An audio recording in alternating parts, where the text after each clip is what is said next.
I'm Meredith Elaine.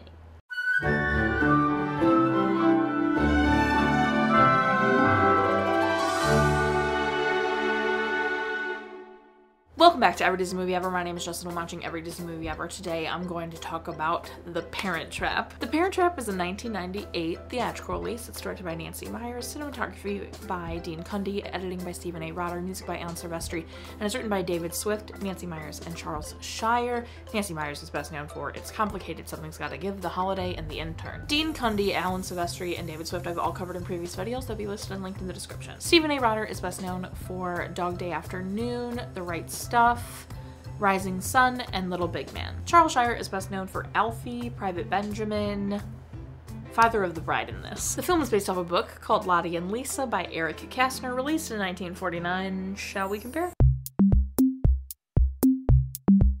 9-year-olds Lottie and Lisa meet at a camp where they discover that they're twins. The girls decide to switch places so they can meet each other's parent. The girls have a hard time pretending to be each other. Lottie, who's actually Lisa, is forgetting how to cook, she's a bad student now, etc., while Lisa, who's really Lottie, is an excellent student and pays attention to bookkeeping and all of that kind of fun stuff. Lottie, still pretending to be Lisa, finds out her father plans to remarry and she falls ill. Lottie's mother comes across a picture of the two of them and Lisa ends up explaining everything. Their mother ends up calling their father and learns of Lottie's sickness. They are all reunited as a family, the end. There wasn't actually a very detailed summary of the books, so from what I gather, the bare bones of the film are there. Especially the older one, the 1961 Parent Trap with Haley. The bones are there for sure. Also, David Swift, who I listed earlier as a writer, wrote the 1961 version, and he was given a credit because they went off that script and kind of just beefed it up into what they wanted it to be. So he got also screenwriting credit on this one. But for the most part, the bare bones are there, the comparisons are there, the main concept is there, but there's no way for me to actually genuinely compare. Obviously, no one gets sick in this one, but there's no way for me to genuinely compare detail to detail because the summary wasn't that detailed. The film stars Lindsay, Lohan, Dennis, Quaid, Natasha, Richardson, Elaine, Hendrix, Lisa Ann Walter, and Simon Kunz. Lindsay Lohan plays Hallie and Annie, and is just known for Mean Girls, Freaky Friday, I Know Who Killed Me, and this. Dennis Quaid plays Nick, and is best known for The Day After Tomorrow, In Good Company, Frequency, and Far From Heaven. Natasha Richardson plays Elizabeth, and she's best known for Asylum, Wild Child, Main Manhattan, and this. Elaine Hendrix plays Meredith Blake, and is best known for Dynasty, Sex and Drugs and Rock and Roll, Rami and Michelle's high school reunion, and this. Lisa Ann Walter plays Chessie and is best known for Bruce Almighty, Shall We Dance, Glow, and this. Simon Kunz plays Martin and is best known for GoldenEye, Captain America the First Avenger, The Cave, and this. Scarlett Johansson, Mara Wilson, Michelle Trachtenberg, and Jenna Malone were all auditioned or considered for the roles of Hallie and Annie, and Jenna Malone turned it down multiple times. They filmed in London, Napa Valley, San Francisco, Lake Arrowhead, LA. They filmed at Camp Sealy in Crestline, California. The vineyard was actually Staglin Family Vineyard in Rutherford, California. The exterior of the fictional Hotel the Stafford was the Langham Huntington in Pasadena, and the interior was the Ritz-Carlton in Marina del Rey. So in the original Parent Trap, Fig Newtons were the cookie that the girls shared, and that's a Nabisco product, and in this one it was Oreos and peanut butter, and Oreos is also a Nabisco product, which is very cute. Other nods to the first one include Annie? Briefly singing Let's Get Together. Joanna Barnes, who played Vicky, which is the Meredith character in the original 61, is Meredith's mom in this one. The Stafford Hotel is named after the boy that Haley Mills's character speaks to in the first one and almost dances with, but the other twin cuts her dress. All cute little nods. The film had a $15 million budget and made $92.1 million in the box office. It has an 86% on Rotten Tomatoes. It was very well received. People said it captured the original heart of the first one, the original one, and they really beefed it up with good things. They didn't beef it up with bad stuff, and people said that Lindsay actually did a better job of making Hallie and Annie two distinct different characters, which I feel like Haley really tried in the first one to do that, but it was difficult. Where in this one, I feel like Lindsay had more room to do that, and they also helped that with wardrobe. Hallie is so American. She has her ears pierced, the bright nail polish, the hairstyles, just Everything about her is very American. And then Annie, I can't speak to if she breathes English or not, but she's definitely not American in 1998. You know, she didn't seem that way. So that already was really helpful in differentiating them. And then I feel like they are very different. Hallie is much more abrasive and just in your face and upfront and, you know, a little vile, where Annie is a little bit more quiet and shy and sophisticated. Not that Hallie's not sophisticated, she can play poker after all, so. And the writing is just quick, you know, so that really helped with differentiating the two as well. There's supposedly supposed to be another remake coming out on Disney+, and there was a small reunion this year for COVID-19 relief on Katie Couric's Instagram. I actually didn't know about this. I knew about the Mean Girls reunion and script read-through, but I didn't know about the Parent Trap reunion, and it had almost everybody, minus, of course, Natasha Richardson. May she rest in peace. But that's really exciting. I have a few things to say before I jump into the film. I saw Dennis Quaid at Disneyland once. I lived in California for 2.5 years, and one time walking out of Space Mountain, I was with my friend Joy. Many of you might know her. She's been in videos, vlogs, etc. And she goes, "Oh my gosh, is that Dennis Quaid?" And I was like, "What?" And I look, and he's walking past us as we're walking out of Space Mountain. And I was like, that was Dennis Quaid. Cool, cool, cool, cool, cool, cool. We saw Dennis Quaid in Disneyland. That was very exciting to me. Did not speak to him, did not go run up and ask for a picture. It was Disneyland. Okay, I'm gonna let him have fun at Disneyland, you know? He was probably with family or his 26-year-old wife. I don't know. And then Chessie. Growing up, I always thought it was Jessie because I'm a Jessica, so I always just heard Jessie. It's actually Chessie, C-H-E-S-S-Y. And when I found that out maybe a year or two ago, I was flabbergasted, gobsmacked, dumbfounded, whatever word you want to use. Changed my entire life. Final thing I want to say. I have a very special connection to this movie because my parents got divorced when I was young. And so this movie, I think, was a way for me to escape into a nice place where I was like, oh my gosh, my parents could get back together.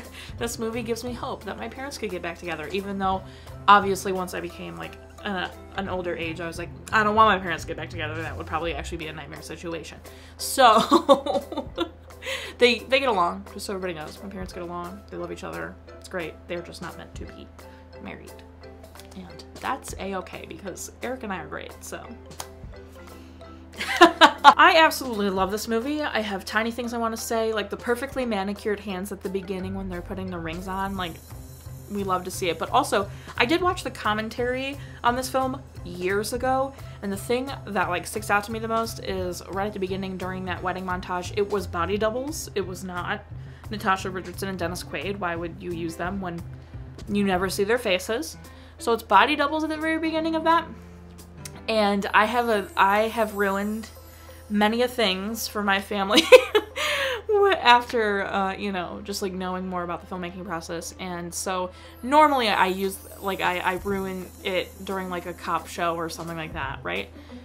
There's this whole thing where, like, you know how at the beginning of a cop show there might be like a couple in a car making out, going at it before one of them is dragged away and killed?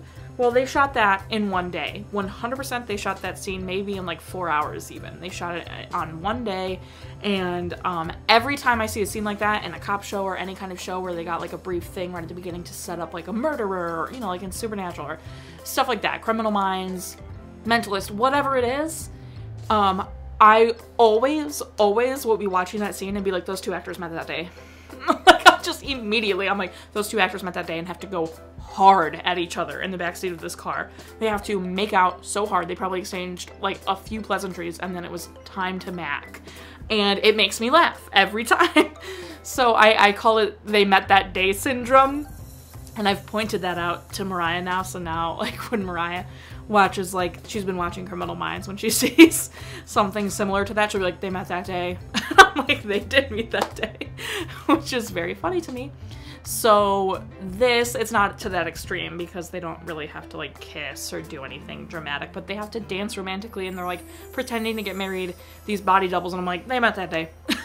They met that day during that, unless they were already like a married couple and they just used married couple, but I doubt it. They were body doubles for the specific actors, so they met that day, and it makes me giggle. The cinematography and music, I think, are what steal this film. Like, everything is top notch. writing, acting, all of it is top tier. It's very good. But the music just edges out the cinematography and the acting and the writing. The music, Alan Silvestri completely outdoes himself. The themes, you'll recognize all of it. Doom, doom, doom, doom, doom, doom, doom, doom, doom, boom, boom. Like, they're all recognizable, but then the way he intertwines, like, fun, like, little gags in the music makes, like, just makes it that much better. It takes it to a new height. For instance, when the camp counselors discover all the pranks and they get chocolate syruped all over themselves, and then they accidentally grab the fan, and the fan sends the feathers all around, and it looks like it's snowing. Alan Silvestri in the score added jingle bells when the feathers started falling, and I just think it's that kind of like detail, that kind of thing that just sends it over from being like a nice score with a catchy music that's appropriate for the mood, taking it into it's helping the story, it's assisting, it's its own thing without taking you completely out of it or whatever. It just totally makes it that much more cohesive and amazing of a moment. And it adds to the gag, which makes it even funnier. I laughed harder because I heard the jingle bells. So I think Alan Silvestri really outdid himself. Dean Cundey did a great job. The writing is obviously incredible. Some of the lines in this film, so good. And some of the jokes and just all of it, I mean, it's Nancy Meyers. She's amazing. She's so witty and so good at all of this. But I had to say, like, Alan Silvestri, not surprising, Alan Silvestri did, like, Forrest Gump. The man is good at his job. So, the thing he did for Disney previously was The Flight of the Navigator. So I was very excited to hear him do this, because it's a completely different animal. I really, really love the idea of switching places. It's two parts. Hallie gets the idea that they switch places, which is the catalyst for everything. That's amazing. But I love that Annie has a contribution. Annie goes, think it through. They'll have to switch us back. We could get them back together. And I love that it's two parts. I love that Hallie's like, let's switch places. I want to meet Mom. You want to meet Dad. And she's like, one better. Let's get them back together. I love that so much. I think it's really important that it is both of their decisions. The hair cutting was fine. It's the ear piercing that always gets me. But like, dedication, good for them. Hallie, as Annie on the plane, saying to herself, please like me, please like me, seems like such an insignificant moment. Like, it's the only time you ever see someone on an actual plane, and it's for literally like 30 seconds, if that, her saying, please like me. But I think it's so important, because it's just like, of course she'll like you. Like, it's, you know, but I love that, and it builds it up to when she finally meets her mom. That moment, I always get emotional. I am always emotional and or cry when Hallie, as Annie, is technically meeting her mom, but her mom just thinks it's Annie and they're reuniting. And it is so powerful. I get emotional, and I think the reason I get so emotional is because of how much I love my mom. I love my mom so much that I literally could not imagine not knowing her for the first 11 years of my life. That would be the absolute most devastating thing of all time. And then also at the same time, just I don't know, I think the way Nancy Meyers executed all of that was very powerful. And it just, like, Natasha Richardson is so magical. She, like, you can see that Elizabeth loves Annie so much, even though it's Hallie. And it just is so beautiful. And I love that moment a lot. And similarly, when Annie, as Hallie, is telling Nick that she just missed being able to call him Dad, that has a very similar vibe. I don't get as emotional, but it does remind me, and warms my heart very much, that my dad always, always says that there are only two people in the entire universe that get to call him Dad, and he cherishes that so much. And I'm like, well, my dad's the only person I can call Dad. Oh, my dad's so much. And that really warms my heart and gives me the same, like, warm fuzzies. So I just think those moments are so huge, and I think they were tackled so, so well. I haven't watched this since, like, I probably haven't watched this in over a year. And, I'm officially older than Meredith Blake, and it made me physically ill. Every time I've watched this movie, I've been her age or younger. So it's always been like, oh, I don't know, whatever. I am now officially older than Meredith Blake. And so when she said she was 26, it made me want to vomit. And listen, I'm not opposed to big age differences. I'm opposed to some. You know, I'm 10 years, fine. Okay? 15, okay. My dad and stepmom are 14 years apart, and they're wonderful for each other. And it was much later in life. It's not like, you know, whatever. And I you know, that's fine. More than that, though, I'm not crazy about it. You know? You feel me? For instance, Dennis Quaid is 66 years old and just married for the 4th or 5th time, and the woman he married is 26. And it makes me uncomfortable. If they're happy, that's great. I'm happy for them. I really don't want to judge, love, whatever. It just has got that factor. You know, it's just got that factor, widow. Just got that factor. When Meredith rings the bell for Jesse, Nick's reaction, Dennis Quaid's reaction, makes me lose my mind every time. It makes me laugh so much because he's just like, oh no, she got a bell for Chessie. That's not gonna go well. Because obviously Chessie's been around for a long time because she helped raise Hallie. So she's known Hallie since a baby. She knew Annie existed. She knew Elizabeth. Like, she's been around. So a bell, like, it's just so insulting. And it made me laugh so hard. He's just like, what is she doing? It's fantastic. Then we have to talk about the moment. T-H-E-M. Them. Get the picture? This moment is so important. First of all, I think this film does a really good job of showing some pretty healthy parenting. Parents love their children unconditionally. They want their children to be happy. They put their children first. Like, this is all really good for kids to see, especially Nick choosing them over Meredith. That is so important for not only adults to see, but also so important for kids to see, because there have been some parents known to not choose their children over their significant other. Okay? And I'm not gonna butt my nose into everybody's business, but I think that is a huge moment and so important and the right thing to do. And the quickness of it, the fact that he doesn't even blink. He's like, them. You were my kids, thanks, goodbye, have a nice life. Like, that is so amazing, and just like, we'd love to see it. Now, I'm gonna geek out a little bit. The choreography and planning of the hotel scene, where you're finally interweaving all these characters in the same environment. So good. It gives me major Alfonso Cuarón and Emmanuel Lubezki vibes too. Alfonso Cuarón is in like Prisoner of Azkaban, Children of Men, Gravity, etc. Emmanuel Lubezki is his cinematographer normally. And they do notoriously long takes with very like choreographed how everything's gonna go, everybody, you know, all that stuff. And it always is, it just changes the game. As I said with the music, it takes it to new heights. It takes it to new heights when you choreograph something like that, because it really feels like you're in the action. It really feels like you're a part of the scene. And by doing that with the hotel scene, it really felt like they were all just missing each other, and it was so chaotic and so like, oh god, things are gonna hit the fan. Like, it's just so well done. That's everything I have for The Parent Trap. I know this video was kind of long because I was just going on about it. I don't know, like, I can't like just come up with negative critique. I don't know. I just really enjoy this movie. I love it every time I watch it. I don't know.